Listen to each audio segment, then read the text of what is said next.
Hi, good morning friends. Welcome to my YouTube channel. Myself Alpesh Parekh, and today I will discuss a protection of alternator. Friends, in my last lecture I have discussed about protection of transmission line. So in today's session I will discuss why the protection of alternator is important.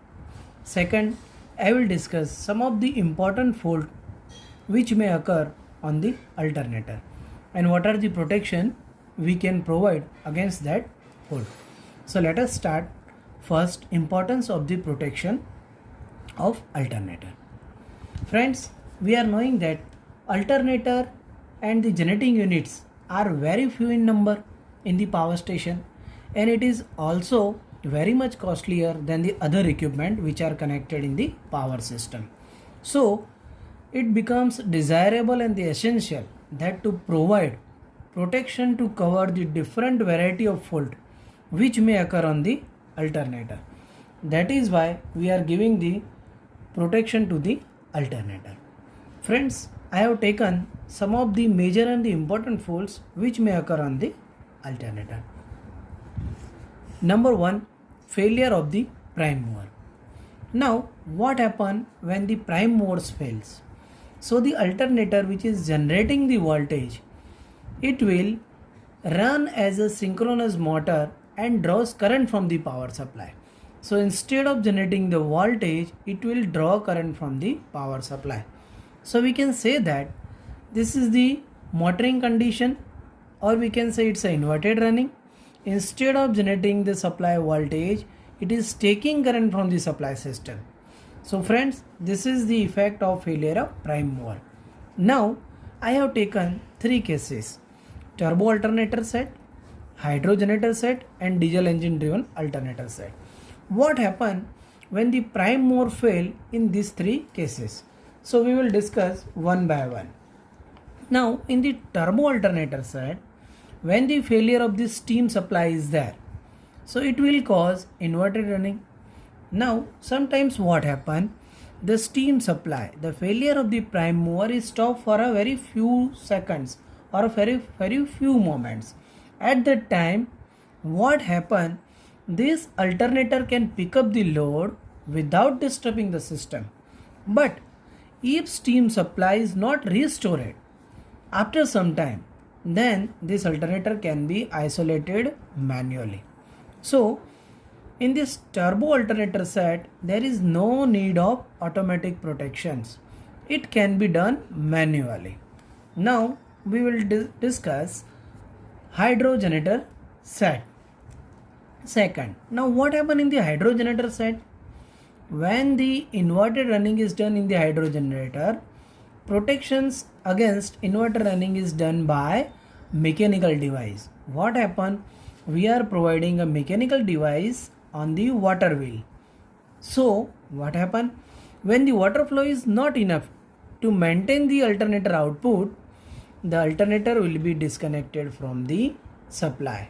So in the hydro generator case also, there is no need of automatic protection, right? Now third, I will discuss diesel engine driven alternator. Now in the diesel engine driven alternator, when the inverted running is done, and what happen, this alternator will draw power, sufficient power from the supply. Then we have to stop this consequences. So we are providing a reverse power relay to alternator, which will save this failure of the prime mover consequences. The reverse power relay will operate. So these are the 3 cases as far as the failure of prime mover is concerned. Now second case is failure of the field. This is a very rare case. The field failure, it's a very rare. And as far as the failure of field is concerned, it cannot damage. So we can permit the alternator to run without a failure of the field for this short duration. And that is why no automatic protection is needed for the failure of the field. Next, third is the overcurrent. Now friends, we are knowing that The overcurrent is mainly due to two reasons. Number one, partial or the fully breakdown of the insulation, the winding insulations, and secondly, if there is a overload on the supply system. These two conditions are mainly responsible for the overcurrent. But there is no need for the automatic protections of the overcurrent. Why? Because friends, in the modern era, all the alternator have the very high internal impedance. So that Z is very much high. So the alternator will be run on the short circuit for some time without overheating and without damaging to the systems. And if the overload is there, then we can disconnect it manually. So same case here, as the failure of the field, overcurrent protection also not need to be automatic, because we can disconnect it manually. Now fourth one is overspeed. Why overspeeding is happen? When there is a sudden loss of load, major load or the total load is lost, then overspeeding will occur. But how we are giving protections against overspeeding? So in modern alternator are provided with a centrifugal device which is mounted on the driving shaft. So what happen? It can trip the main valve of the prime mover when there is a overspeed occur.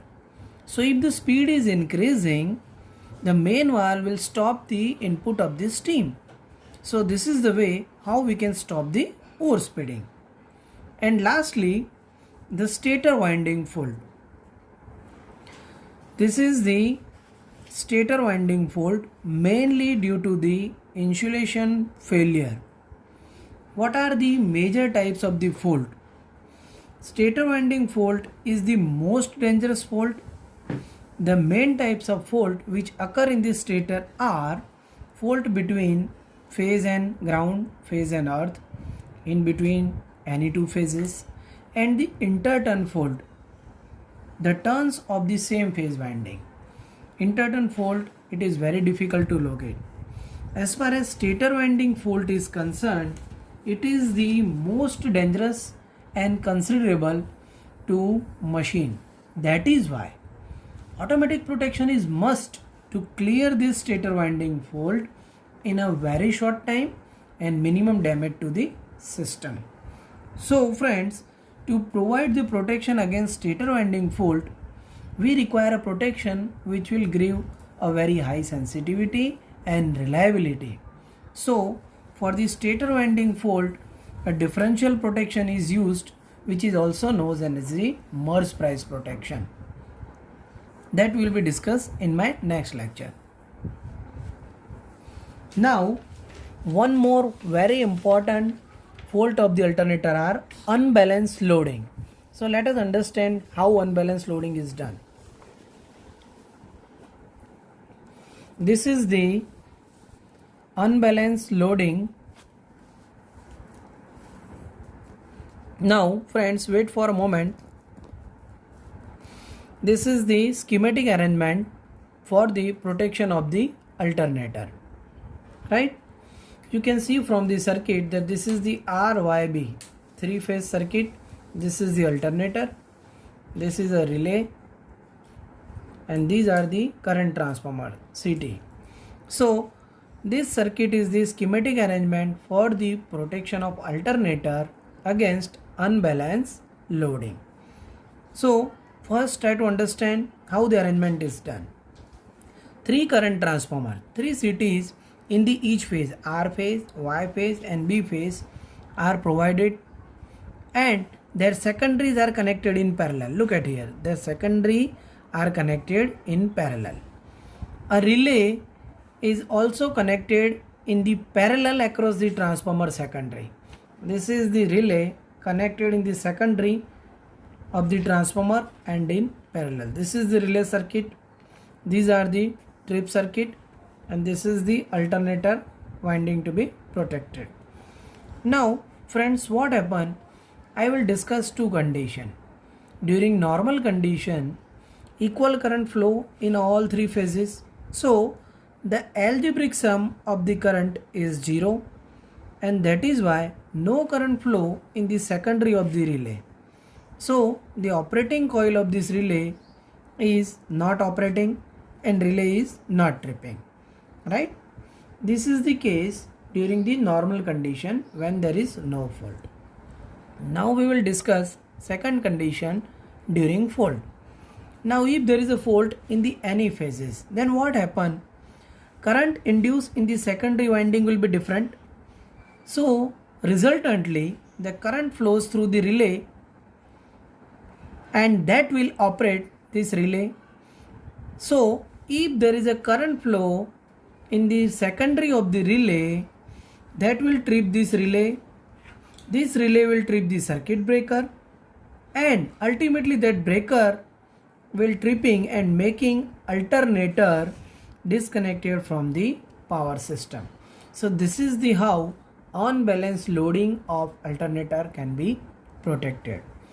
Friends, my humble request to please make your valuable comments so I can get a feedback. Thank you very much.